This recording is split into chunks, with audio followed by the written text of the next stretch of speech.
In part 3 of our lesson on verifying trig identities, you will learn how to verify trig identities by working one side.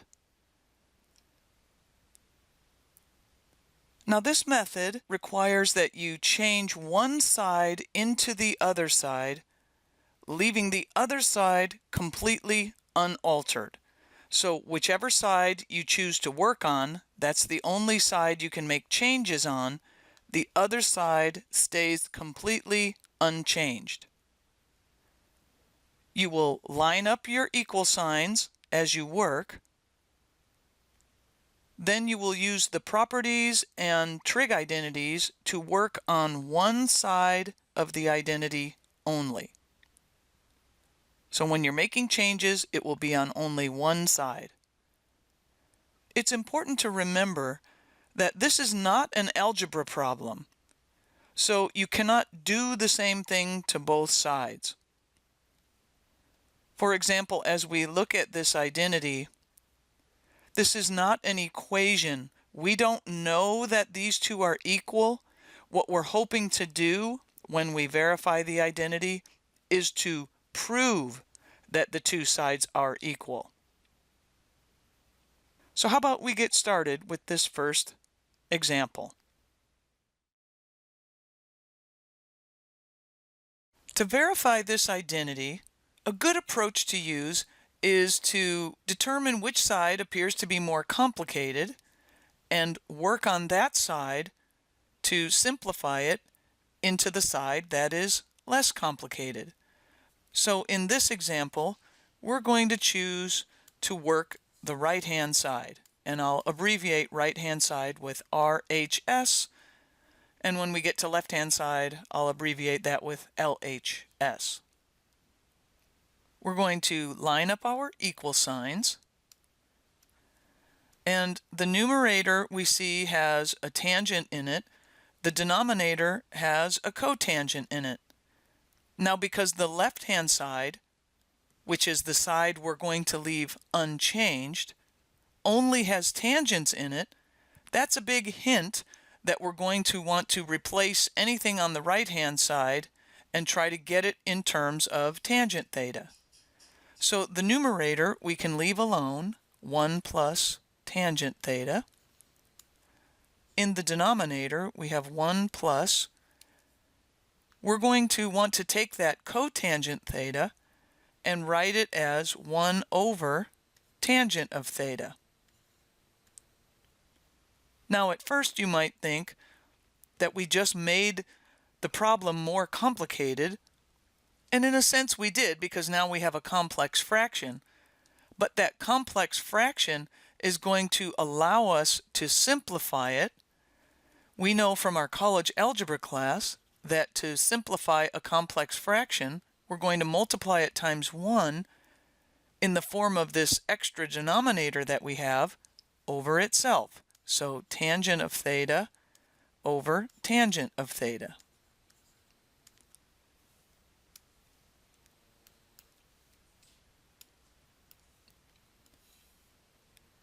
Now, as you gain experience, one of the things you're always going to want to do is look at what you have currently and look at what your goal is. Our goal is to end up with a tangent in the numerator, right? There's no denominator over here.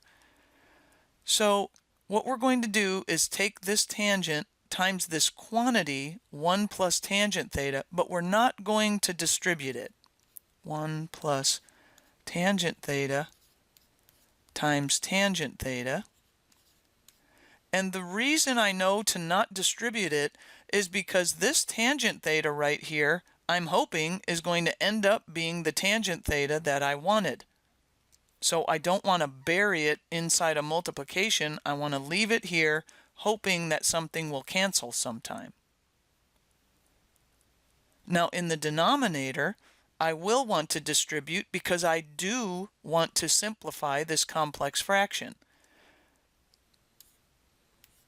So we're going to take tangent of theta, and we have to multiply it times 1, so that would become tangent theta, plus we have to take the tangent theta and multiply it times 1 over tangent theta.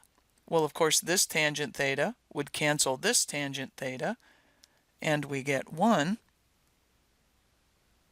And now you can see why I didn't want to multiply out the numerator, because we are going to be able to cancel the 1 plus tangent theta in the numerator with the tangent theta plus 1 in the denominator, and we end up with tangent theta, which is exactly equal to this left-hand side.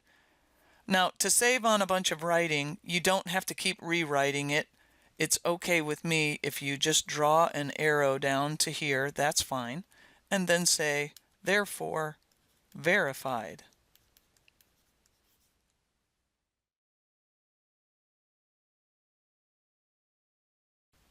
In this next example, we have to verify the identity, and when you first look at it, you might think that both sides look equally complicated or equally simple, and from a structural viewpoint, that's true. So one of the strategies you can use is that when in doubt, work on the side that you can change into sine and cosine, and then simplify. So we will choose to work the right-hand side in this problem and turn it into sine of x and cosine of x. Then we will simplify it and see if we can make it look like the left-hand side. So we line up our equal sign and get our fraction bar in there. And the numerator is 1.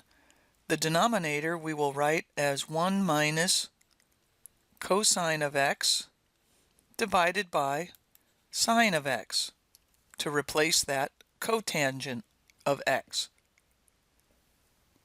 Now, as we just saw a minute ago, our first instinct when we get a complex fraction is we should clear out the denominators. So we will multiply by 1 in the form of sine of x over sine of x.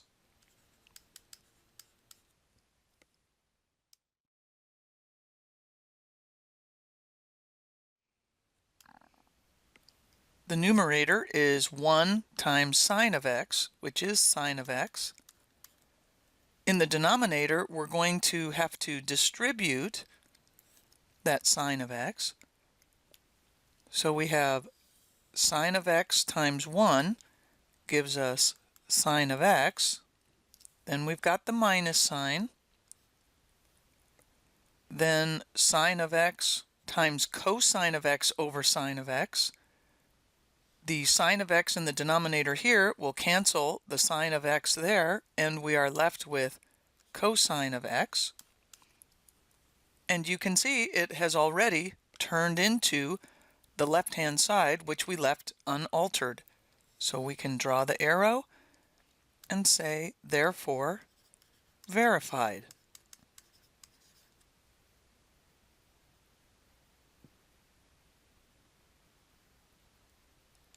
In this next example, when we verify the identity, we take a look at what we have, and while the right-hand side might look like it's a little more complicated because it has a rational expression in it, you want your instinct to be to take the left-hand side and turn it into sines and cosines and then simplify. So we'll choose to work the left-hand side in this case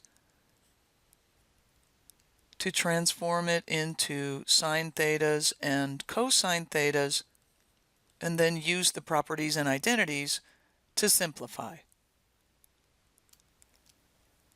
We know that secant of theta is 1 over the cosine of theta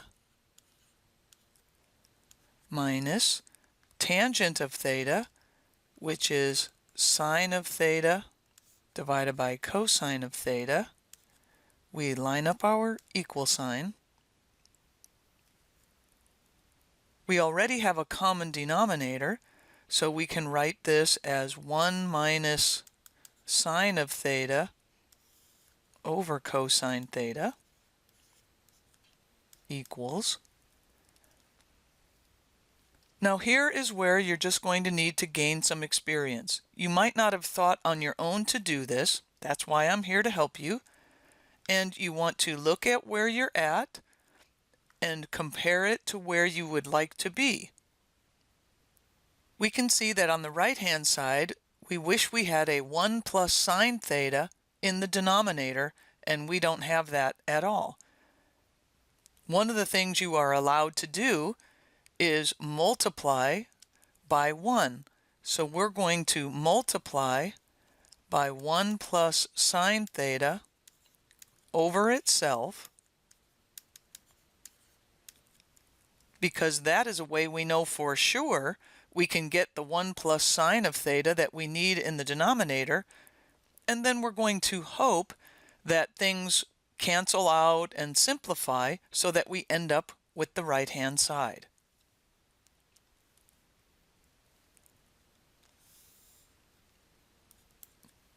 Now, in the denominator, we have the 1 plus sine theta that we want, so I will recommend that you don't distribute that. You leave the denominator factored since it has exactly the term that you want. Now, in the numerator, we have 1 plus sine of theta is going to multiply 1 minus sine of theta, and we know from our algebra that that's going to turn into 1 minus sine squared theta. Next, we can use a Pythagorean identity to trade 1 minus sine squared theta for cosine squared theta. Our denominator is unchanged, 1 plus sine of theta times cosine of theta.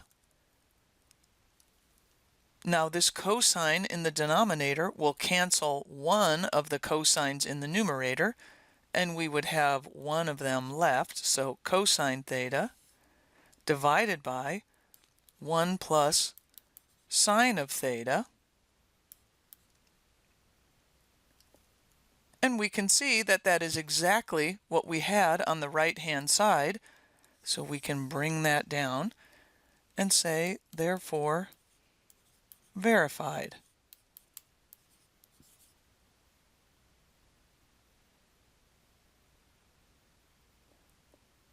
In this next example, to verify the identity, as we look over what we're given, both sides are rational expressions. They both seem roughly the same level of complicated. So we would probably choose to work the right-hand side because we can change it into sine theta and cosine theta and hope that we can simplify it to turn it into the left-hand side. So here we go. We know that tangent theta can be replaced with sine theta over cosine theta. In the denominator, we have 1 minus tangent squared theta, so we'll write that as sine squared theta divided by cosine squared theta. Now, to simplify this complex fraction, we need to multiply by 1 in the form of the least common denominator over itself. This denominator here is cosine theta, where this one is cosine squared theta. So our form of 1 is going to have to be cosine squared theta over cosine squared theta.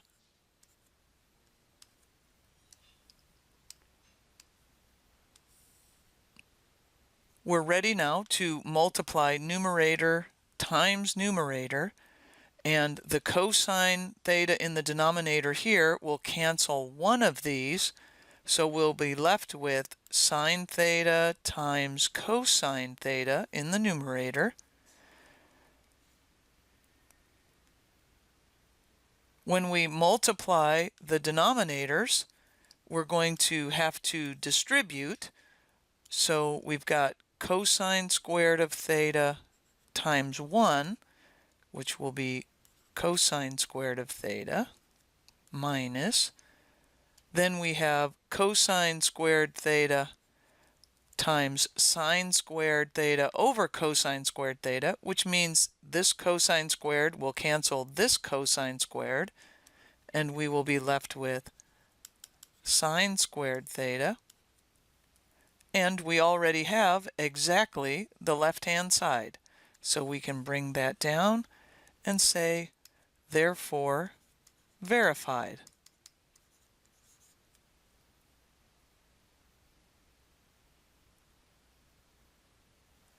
To verify the identity in this example, it's pretty easy to see that the left-hand side is the more complicated side, so we will definitely choose to work the left-hand side.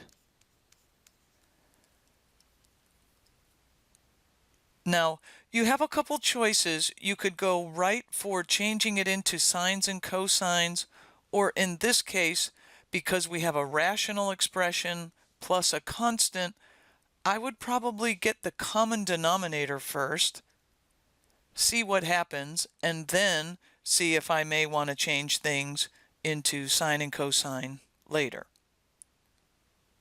This constant here, the 1, is really 1 over 1, so we have a rational expression plus a rational expression, so we can use this rule over here. We know that our common denominator is going to be the product of the two denominators. So we have this denominator, 1 plus tangent squared theta, and we would multiply it times this denominator, which happens to be 1.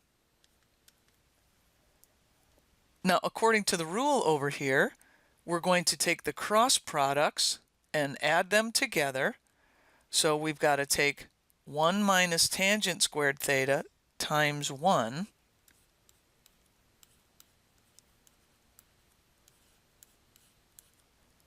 And then we have to add that to the other cross product, which would be 1 plus tangent squared theta times 1. Simplifying this, the numerator is 1 minus tangent squared theta plus 1 plus tangent squared theta, and the denominator is 1 plus tangent squared theta. Now, be very careful that you don't make a common error that a few students make, which is to think that you can cancel this denominator with this 1 plus tangent squared theta in the numerator. These cannot cancel because this is an addition.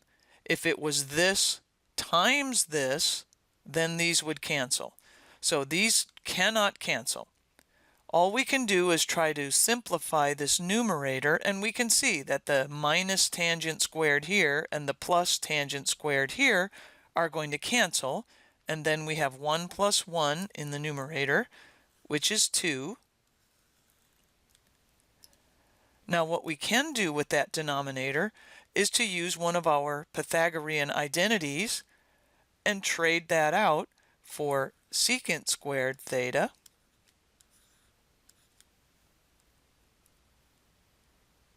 This is 2 times 1 over secant squared theta. And this becomes 2 times cosine squared theta, which is exactly what we had on the right-hand side, so we can just draw an arrow to indicate that it's coming down and say, therefore, verified.